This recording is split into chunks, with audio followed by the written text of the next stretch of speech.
NATO is moving troops into position along the Kosovo border as fast as possible. Another 400 French soldiers, along with hundreds of tanks, trucks and armoured personnel carriers, landed in Greece to make the trek to the Skopje military training grounds in Macedonia. The French troops join a large British contingent already in place in Skopje, the largest military training ground in Europe and situated close to the troubled region.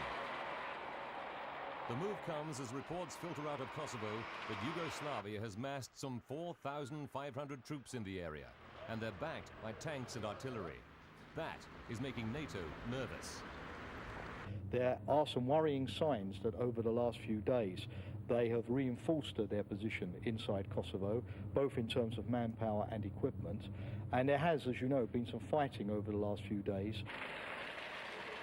In the Kosovo capital of Pristina, the top political leader of the ethnic Albanians vowed today to continue the search for a peaceful solution. Ibrahim Rugova says the last set of negotiations broke down because the Yugoslavs failed to budge on several key issues.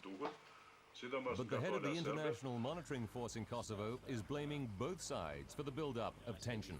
There are an awful lot of VJ troops and MUP moving around and seem to be in excess of what the agreement allows them to have.